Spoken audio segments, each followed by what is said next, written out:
Good morning, Michael Walsh with Roger Norgel here. Welcome to Norwal Farm.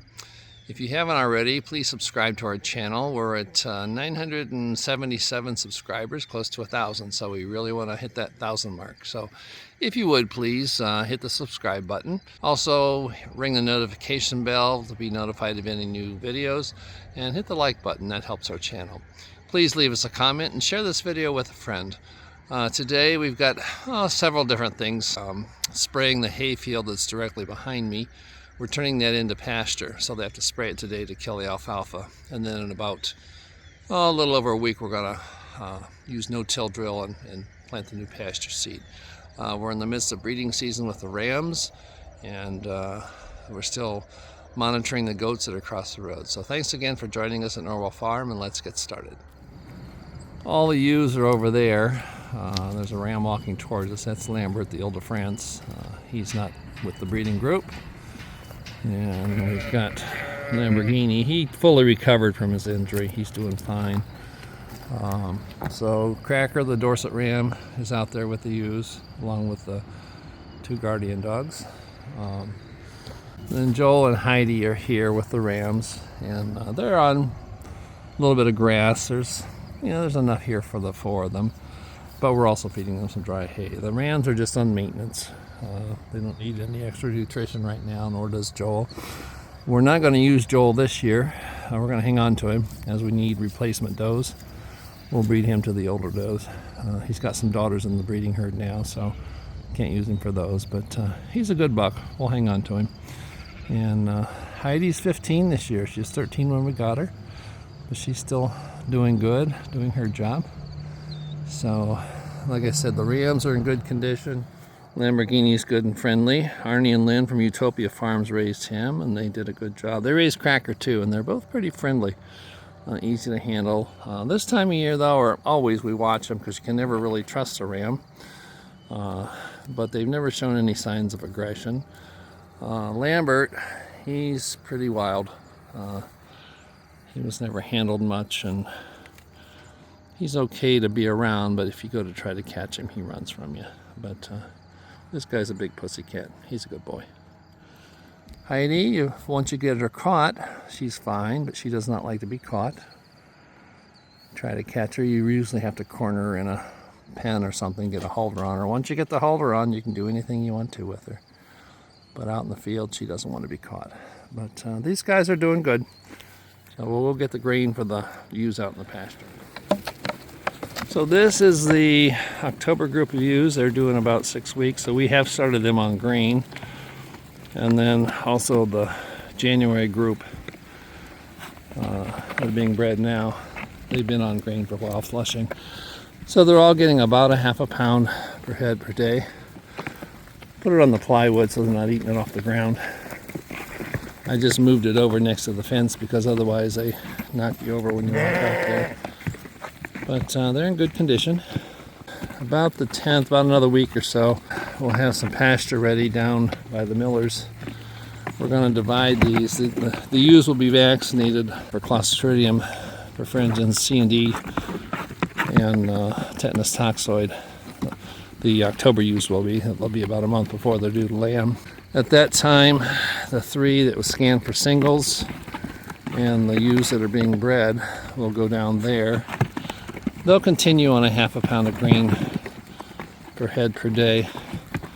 And then the twins and triplet ewes, they'll be separated, and we're going to bump them up to a pound of grain per head per day. Because the ewes carrying multiples, they need extra nutrition to support the growth of the lambs. The lambs do 2/3 of their growing about the last 6 to 8 weeks of pregnancy. So they just need a higher plane of nutrition. Rattle seems to be working well. You can see the ones, they've got red all over them from rubbing on the ram, but the ones like this one, that one, this one, have it over their haunches, have been bred. And as they get marked, I mark them on my record. And so far we've had 8 out of the 14 have been serviced in the first 8 days. So we're about halfway through, and then at the end of that, around the 6th of September, we will switch to green because they have a 17-day cycle. And so any of them that don't conceive on the first mating will come in again, and that way you'll know that they didn't conceive and you can change their due date. This is Cracker right here. He's got the rattle on his chest. I usually refresh that every other day, but it's been working pretty well. So we're pleased with that. Charm and Callum are right out there. And Charm came in season about a week ago, and she and Callum mated. So we have puppies hopefully due about the 22nd of October. And we have 5 puppies supposedly reserved. We'll see about that. I usually believe that when I see it. But people have expressed an interest, and so we're not planning on keeping any puppies on this litter. So hopefully, it'd be nice if she had 6. That'd be a nice sized litter, 5 or 6, or even 4, because I think some of the people may back out. But we'll keep you posted on how she's doing. This is the hay field that we have cash rented in the past, and next year we're going to farm it on shares with the farmer that has cut our hay for us. And yeah, you can see Cracker right over there. That ewe was bred last night and or today, so I just put her in the records. But there's about 3 acres here in this area. And then I opened the gate at the far corner and they can have that side pasture. But looking down the fence line, you can see the difference. This hay was harvested a little over a week ago. See all the green, how it's growing here. And this is growing, but they're keeping it grazed off. So we're going to split these, like I said, in about a week. And then we'll give the ewes some fresh pasture. Yeah, that ewe's in heat right there. She's just standing there looking in. She wasn't marked yesterday. So that's 9 in about 9 days. It's been working about every other day. 1 came in heat, and then they skipped a day, and then there were 2, and they skipped a day, and then 1. So they're doing well. This puts us they start, if everybody conceives, they start on the 16th of January, and so that'll put us in the last 2 weeks of January, which is what we were wanting. He's a good ram. He's a quiet breeder. You don't see him breed much. He does a lot of night breeding, which that's common. We've had beautiful weather. It's been in the low 70s and then high 40s at night. Good breeding weather. The days are getting shorter and the temperatures are cool, so that encourages the cycle as well. The fattening lambs are doing well. These are the ones that had the really high parasite burden, and they had some pneumonia. They finished their antibiotic treatment, and they're actually doing pretty well. We've got one that's going in next Monday, and then this doe over here, she's one that we're going to sell. She's going to go in as well. The restaurant has a customer who wants some goat meat, so she's going to go in. These are 2 wethers. Once the doe's gone, then the wethers will come in with the fat lambs. We have 4 more wethers across the road, and they eventually will come in. The plan is just the wethers in the fattening pen, and then the restaurant wants about a goat a month, and they'll just slowly grow. They'll be in good condition, and we'll just leave them in with the fattening lambs. But these are doing really well. Pleased with how they're doing. The lamb with the green mark across his back, he's going to go in next week. He's weighing about 130 pounds. Lambs are eating the Bailey's pretty good too. Whenever I put it in there, it's very compacted, the slices from the baler, so I usually shake it out a bit. That feeder was full yesterday morning. I've started feeding them a little bit more because they're getting big enough that they're eating more. But I really like the condition of these lambs. They've come along. I don't hear nearly the amount of coughing I was hearing 2 weeks ago. We had them on the tetracycline granules in their feed for 2 weeks. And there's only a 1-day withdrawal on that, so they're out of the withdrawal period. The goal is to keep them pretty much on Bailey's all the time. And then we add the grain. They're getting about a pound and a half of grain a day. Now, I weigh them before I take them every time, so I know what's coming along and can keep an eye on them and know which ones to sort out and send on the next trip. Very pleased with how these are doing. Glad we kept these, but I'm glad we sold the lighter ones. We got a very good price for those, and like I said, we're running short on feed, so it was good to sell those to somebody else who can go ahead and feed them on it. Lou, our breeding goat, our new Billy, is doing well. As you can see, the lambs give him a wide berth. He hogs, he eats what he wants, and he leaves the rest of it for the lambs. So he's continuing to grow well. He's gained nearly 10 pounds since we got him. So we'll be using him in about a month. Today's the 2nd of September, and we're gonna turn him in with the does 1st of October, and that'll give us March lambs. So, walking over to check the goats at Tony's. Directly in front of me, you can see the bare ground. That was like that area there, and those saplings were just really dense. So this is their new area where they like to bed down. You'll see them resting in the mid-morning and then again in the afternoon and evening. Right now they're out grazing, but they have just totally obliterated this. They've worked this area down pretty good here. As you can see on the screenshots of the records, they've been on this bigger area. It's a little over 2 acres for 2 weeks.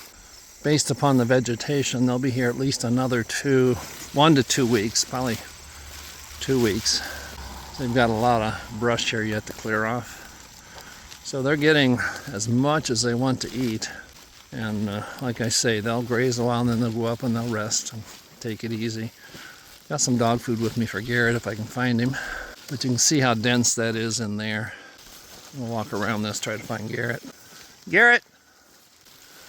We've got some paths through there, but you can see how dense that vegetation is. The mosquitoes are horrible here.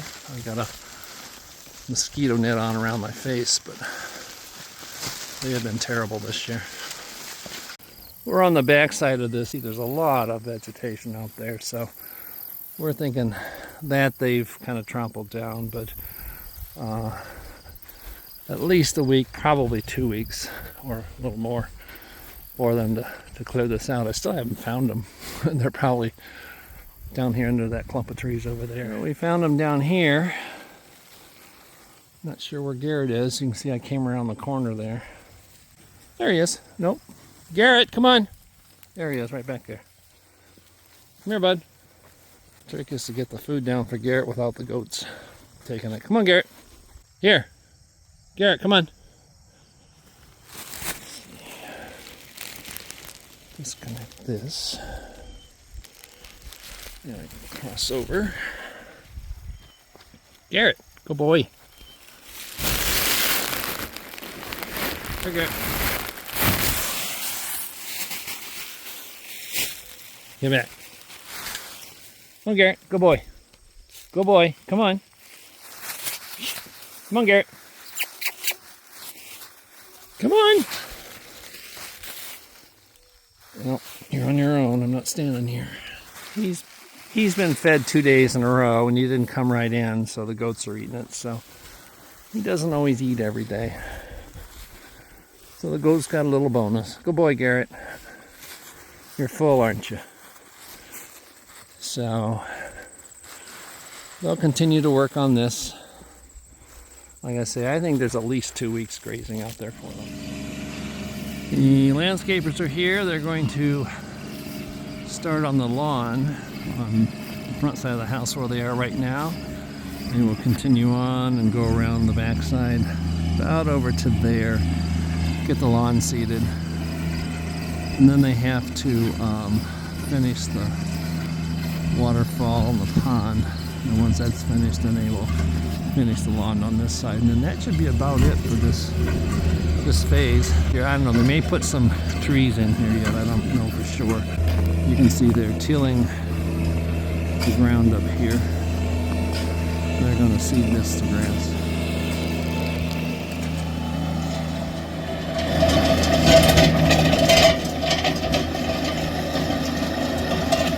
Working up the soil to get a good seed bed. It's really dry, but it's supposed to rain tomorrow. It'd be perfect if they can get this seeded today and get a nice rain on it.